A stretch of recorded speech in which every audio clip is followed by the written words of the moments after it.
Hello and welcome to Season 2 of the Road End podcast. Each episode we will speak to a new guest, get to know them and hear their stories about Liverpool Football Club.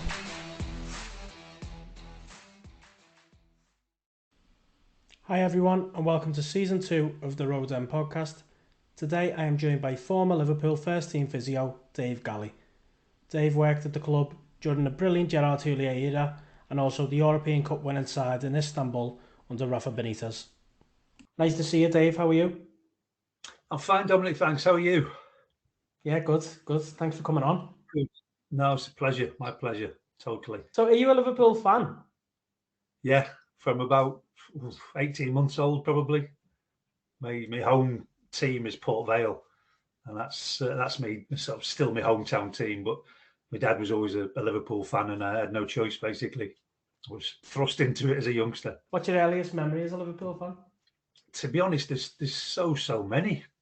I think Ron Yates was one of my first memories, and I don't know why, and I can't remember anything exactly. I just remember seeing this immense figure of a man playing football.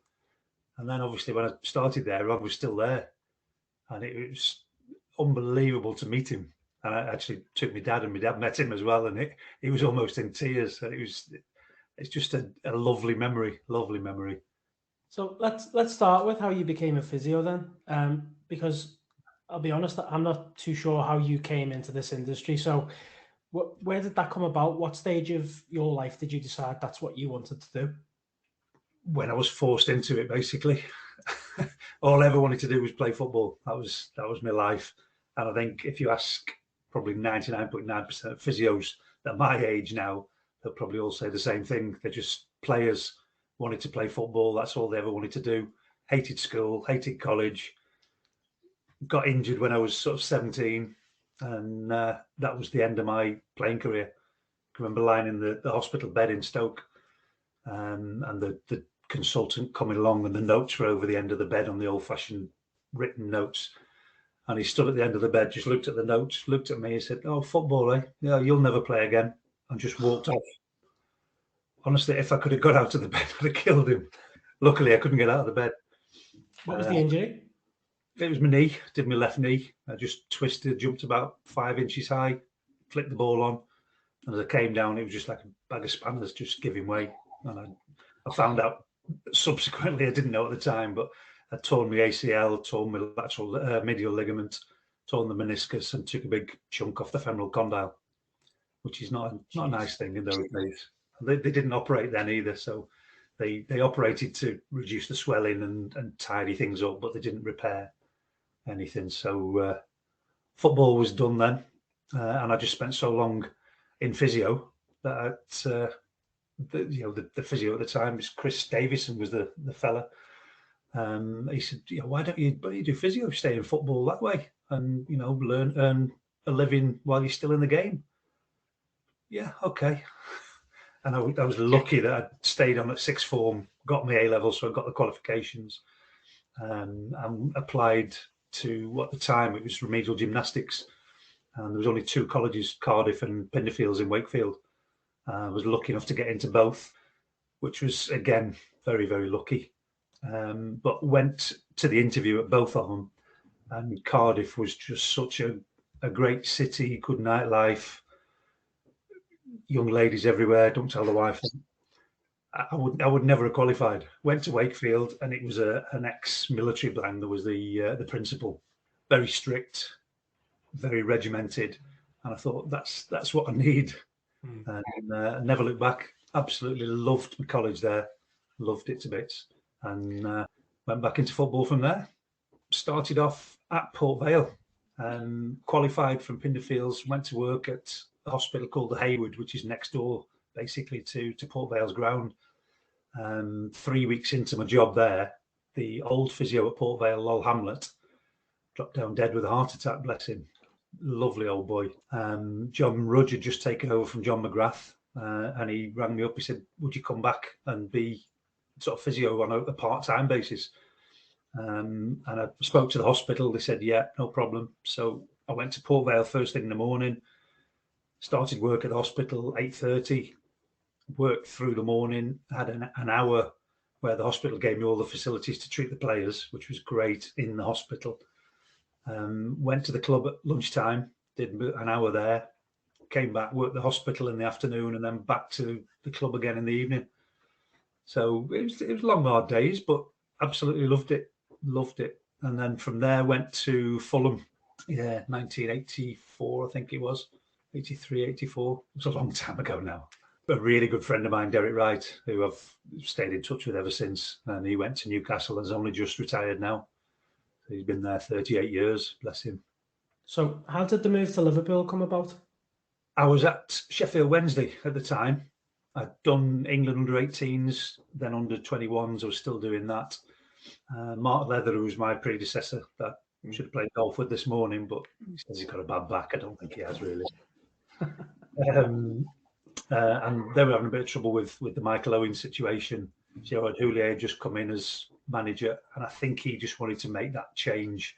You know, he'd just gone on his own from being a partner with Roy Evans. And I just got a phone call out of the blue. Would I like to come over and have a look? I was working with Mark Waller with the under-21s, the doctor, and went over, had a chat to them. Yeah, right. When can you start? And very, very fortunate and unbelievable for myself, really, to actually go to Liverpool. But the one thing a lot of people told me before I went, and it's very, very true, you can't work at a club where you're a supporter. You've got to step back from being a supporter. You know, that's your workplace. You've got to spend all your time, all your efforts on helping the club, working with the club. You're still following them, obviously, massively. But I don't think you can be a true supporter. It's great now, since I've left. I can be a proper fan again now and have opinions on things. You can speak to people about things that you've got nothing to do with. But to work there, unbelievable. What was it like to work under Gerard Houllier? I've spoke to a few of the ex-players before and a couple of ex-journalists and just general people, really, and they just idolised him. They loved him. They never had a bad word to say about him. I don't think you could have a bad word against him. He came in at a difficult time, I think. I think the English game was changing in general, and Gerard tried to change things. And whether you say he tried to change things too quickly, I don't know. That could be an argument. But things needed to change, and he was trying to bring in that European influence. You know, you got Arsene Wenger down at Arsenal, who was a big friend of Gerard's, and they both had similar ideas, similar philosophies. I know one of the first days when I was at Liverpool, I won't mention the names, but two senior professionals, both England internationals and figures through the roof, running out to training at 10:25 with a bacon sandwich still in the hand. And you're like, oh, I'm not so sure this is right.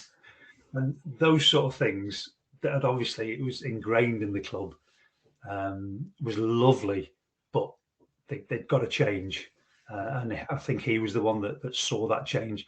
So for me, so easy to work for, because you could have a conversation with him. He wanted to know exactly what was going on, what you were doing things for, why you were doing them, who you were using.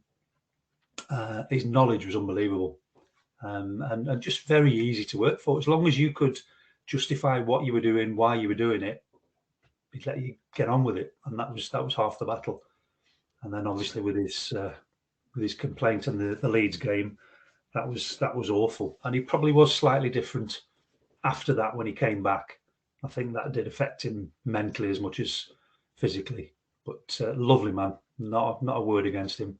What was it like to be part of such a successful period at the club then during Gerard's tenure? Because obviously you've said before you was a fan, so it must have been difficult when they had the celebrations. It was, but you've got to make that step straight away. And you're a member of staff for that club, you're representing the football club, and you've got to do that on a professional basis for 24 hours a day, 7 days a week. The celebrations and everything, unbelievable. I've still got photographs, I've got my memorabilia, and no one can ever take them away from you. It's just very, very special. But you can't overstep the mark. You've got to be professional about your job, and part of that is your job. Did you finish your time at the club after Istanbul? Yes, yeah. Okay, so obviously that's different. So we're going from Houllier, who I've heard is very approachable. Yeah. Nice to have a conversation with. Tells you how it is. Sorry. To Rafa. Now, Yeah. the amount of people who have said it's chalk and cheese, is that true? Yeah, they're very, very different people. Very different people. But I still speak to Rafa now. I got on with him really, really well. Lovely man, very approachable. His knowledge was probably even more than Gerard's, which I find incredible. But the strange thing with that, he soon realised that if he didn't, and this is only my opinion and my view on it, if he didn't know anything or he wasn't sure about anything in football or anyone from around the world, not just in English football, he would go to Cara and ask him, and Cara would just give him the answer straight away. Wow. Cara's knowledge is above anybody's I've ever known. He's still showing it now on Sky Sports, obviously. But no, I really like Rafa. Really, really like the man. I'm going to get a bit personal now, but my biggest problem was his assistant, Paco Estran. That's why I left in the end. I wouldn't say I couldn't get on with him, but he was very dogmatic. This is your job. This is where you stay in the treatment room. You don't go in the gym. You don't go on the field. You don't do the rehab. And I just couldn't, personally, I couldn't deal with it. And it got to the stage where they say, don't take your home life into work. It was the other way around for me. I was taking my work home, and it was taking it out on my family, which we just said before, they come first before everything. I'm very, very lucky. I've still got the same wife that I had 37 years ago. So why was Paco's approach like that? I have no idea, to be honest. He came over as a fitness coach with Rafa. Rafa's original assistant couldn't come for family reasons, and he made him up to assistant manager. And again, it's only my opinion. I'm probably get shot down through the trees with this one, but I don't think he was an assistant manager. And I think the power probably got to his head a little bit. Very nice man, very, very good fitness coach, very good. But I think the power probably got to his head. And it's only my opinion. And it's how it affected me. I didn't ever want to leave Liverpool. That was my job for life. But it got to the point where I knew he was Rafa's man. And I had an open conversation with Rafa, with Rick Parry, with the doc, David Moores at the time. I know he's not going to change. He's not going to change the way he is. I can't change how I am. The best thing for myself and for the football club is that I step aside. I didn't want to do it, but you've got to be strong enough sometimes to make big decisions. And that's the biggest decision I've ever made in my life, to leave. I still love the club dearly. What was their reaction when you said that to them? They were quite surprised. Again, this went on over a period. It wasn't just an overnight thing. Surprised, tried to be very, very helpful. But I think everybody realised that Paco was Rafa's man. That was the way the club was going to go for the next few years. We tried before Rafa came in, we tried to get more staff for the medical department. There was only 2 of us physios, and we were trying to do everything with all the travel, and it was impossible. And then Rafa bought one of his own physios in, which helped a little bit then. So you could see it was going in the right direction. But the way, personally, my work was being channeled wasn't what I was used to and how I worked. I like to be in the treatment room, in the gym, on the field with the lads, doing the rehab with them and seeing them through. And that wasn't being the case. He was stuck in the treatment room, and that was it. Just a difficult time. And it wasn't right for the club, wasn't right for me. So, okay, so talk to me about the celebrations after Istanbul, because obviously, I mean, not only the parade, but the night after the game. Well, when I say the night, it was probably nearly morning, but early hours when I finished. So, talk to me about that night. It was later than early hours. Yeah, we finished the game. I don't think we got back to the hotel till really late, because it was a late kickoff. We'd been a couple of hours ahead. And I can remember it being sort of 1 o'clock, and we were back in the hotel. It was just like a lovely buffet, a few drinks. For us, we weren't doing that much because we were still recovering the players. I know it was summer after that game, but we'd still got a couple of injuries we've got to sort out. Went down, we had a few drinks, all the families were there. It was just a lovely, lovely occasion. The players, I'm sure, were doing something completely different. I'm quite happy they deserved everything they got completely. And then I remember getting up at 5. I think I've probably only been in bed for an hour and a half, something like that. Got up at 5 to get everything packed. We've got a 7 o'clock, I think it was, flight from Istanbul back to Liverpool. Half the squad were left there. We could only get half back. So the lads that weren't in the first team squad stayed in Istanbul, which that was awful for them because they missed the open top bus as well. Got back, and I remember ringing Sue, my wife, and Rafa said, "Get your families down to the training ground. They can come on the open top bus with us. There's plenty of space." So I rang Sue. I didn't think for a second anything would happen. And she said, yeah, we can get there. So, okay, good luck. I'll see you there. Never thought anything of it. Get to the training ground. There's just thousands of people everywhere. But she managed to get through with my daughter, and they both got on the open top bus with us. And memory, my daughter will not miss a Liverpool match, friendly, anything. She's married to a Kiwi who doesn't really understand football. He's got no choice. Golf on one channel and any football, but Liverpool especially, she's crazy about. So we did the open top bus. The celebrations there around the city were just incredible. Obviously, the majority was red, but the amount of blue and white that was out as well, it was a city day. You know, it was Everton as well as Liverpool, mostly Liverpool, obviously. What would you say has been your highlight of your career? That night, without a doubt. That night, and representing England at any level. So I've done under 18s, under 20s, won the World Cup with the under 20s, under 21s for 16 years, with a lot of different managers, a lot of good players that have come through the ranks. I've just been very, very fortunate, and loved every minute. But to stand there for the first time representing your country, you've got the 3 lions on, is special. But I know I'm going to be biased now, but to stand there with the Liverpool crest on you, that's the hairs have come up on my arms again now. Would you definitely say club over country? Yes. Yeah. I'll probably get killed for that by some people. It's the truth. So talk to me about Liverpool this season then, because we can't seem to sustain the strongest 11 with players in terms of whether that's injuries or whether it's a drop-off just because of the intensity. As a physio and working in the fitness side of the game, what can you put it down to? We need answers. I know. No, I don't think you can put it down to one thing at all. You've obviously got Van Dijk had that horrendous injury with his ACL. The majority of papers that you read and studies show that 2 years after that, you're probably never going to be the same player that you were before. I do think he's probably struggling a little bit with that. I know he's a fit, strong lad, does everything. The medical staff at Liverpool at the moment are unbelievable.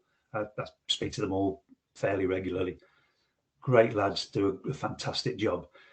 The way that Jurgen Klopp, I think, trains when he first came in, remember, he had a lot of hamstring injuries, especially because the intensity of the pressing, the high press and everything was so high.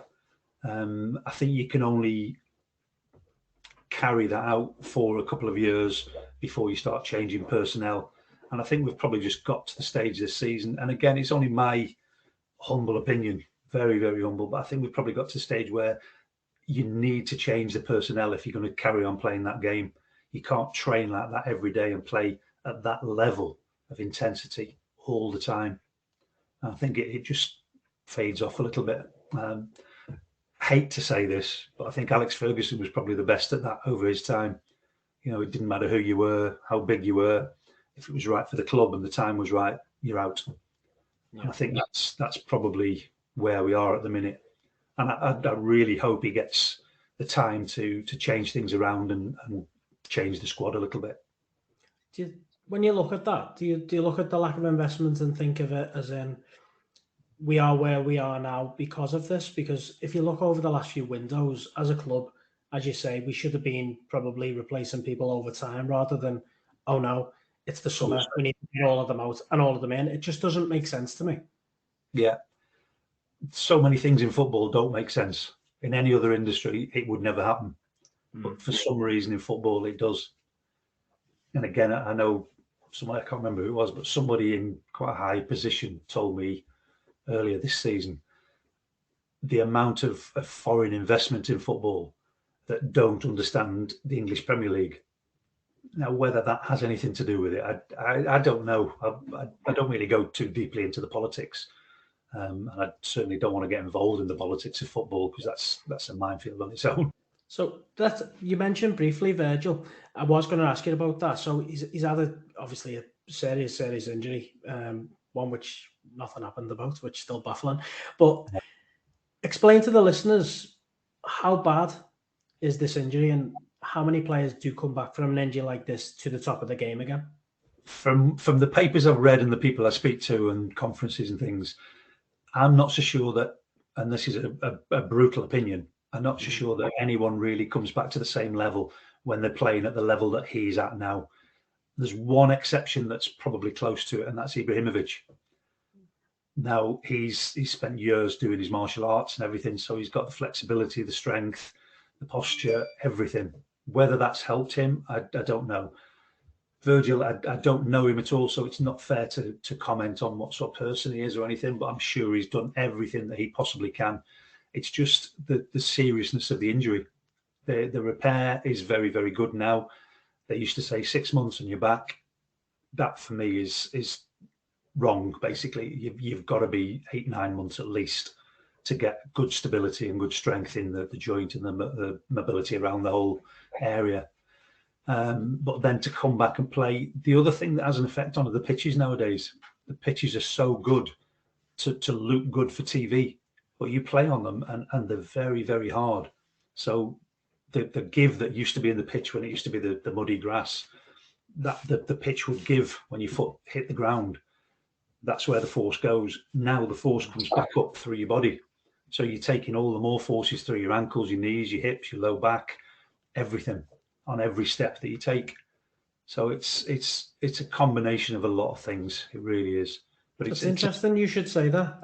I've never looked at it that way. So obviously you see the pictures and you see the designs and how good the groundsmen are, but when you do think about that, it's the same on like the likes of 4G pitches or 3G pitches as well, a different type of injuries. But yeah, that's interesting. That. Yeah, well, I was at Luton Town when they had the plastic pitch there in the late 80s, and that was horrendous. You know, we used to train on it from 9 till 12 to train on it. And then from 1 o'clock till 10 o'clock at night, every day, it was used by the general public to make income for the club. So you can imagine I've actually still got a little bit of the pitch somewhere. And it was like 1/2 inch pile nylon grass on top of tarmac with sand inside it. Wow.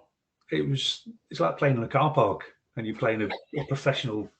It was for the old first division then, but horrendous.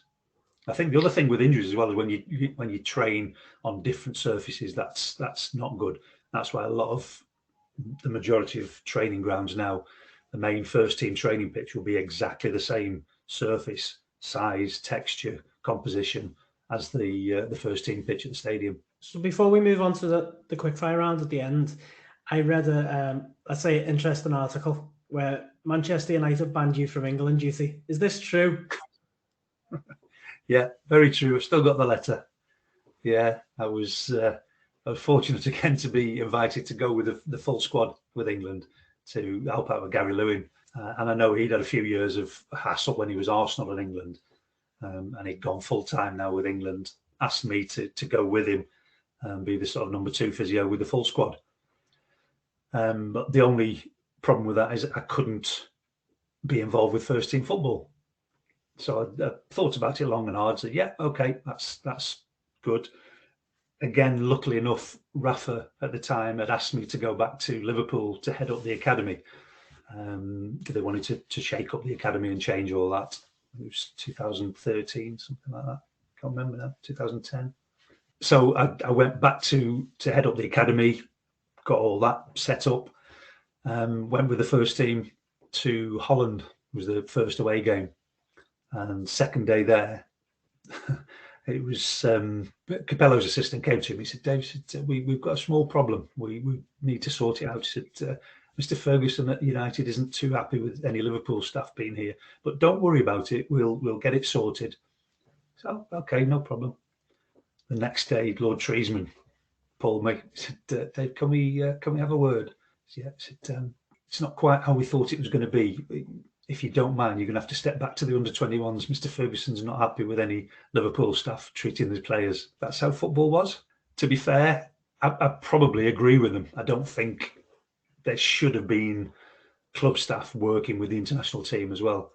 But they've got to employ the right staff with the international teams to be able to look after the players in the way that they're used to being looked after. And I think they went through a small period where they weren't. I think there was a lot of EIS staff and staff from outside looking after them.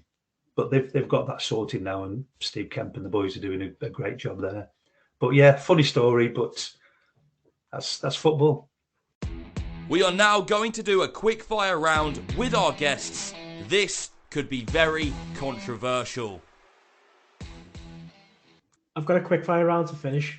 I won't keep you too much longer. So it's just a few questions, bit of fun, nothing else. I'm hopeless at these, by the way. Oh, don't worry. It's not crazy. Favourite beer? Oh, dear me. That's a tough one. Theakston's. Either best or Old Peculiar. Yeah. Rafa or Gerard Houllier?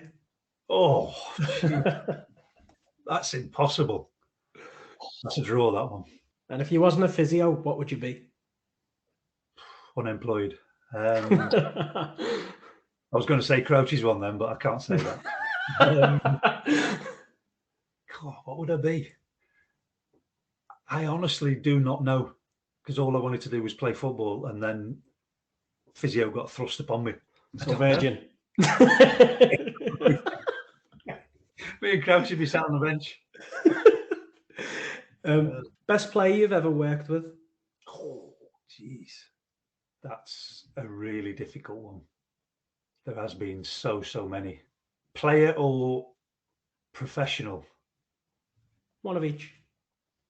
Professional, Millie, without a doubt. Unbelievable. Even I had him at the under-21s, and he was the same then as he is now. Not changed one bit.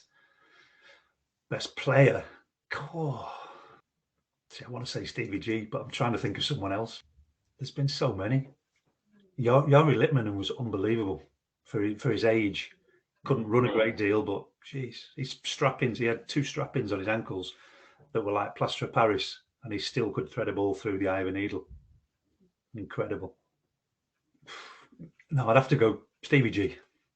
And that sounds corny, but he's unbelievable. He was. On and off the pitch, by the way. No? Yeah, different class. Lovely bloke. Okay, and the last one, Reebok or Adidas kits? I'd have to go Reebok, because most of my time was Reebok. And we won a lot of things wearing Reebok. I know you won a lot of things since wearing Adidas. I prefer the Adidas kit, but as a personal note, Reebok. Apart from the green one, didn't like that one. Oh, no, it's terrible. Right, well, let's call it a pod there, Dave. I'd just like to say thanks for agreeing to do this and being honest. That's the best thing about it, because, you know, without you being honest, this wouldn't be much point. So I appreciate your time. And you can't upset everyone, and you can't make everyone happy. I hope you're listening to that. But yeah, thanks for your time again, and wish you all the luck with the rest of your career, and hopefully catch you soon. Thanks a lot, mate. Appreciate it. Thanks to everyone for listening in to today's podcast, and thank you to our amazing guests. Without them, this wouldn't be possible. Don't forget to follow us on social media, twitter.com/The Road End Pod, and on Instagram, Instagram/The Road End Pod.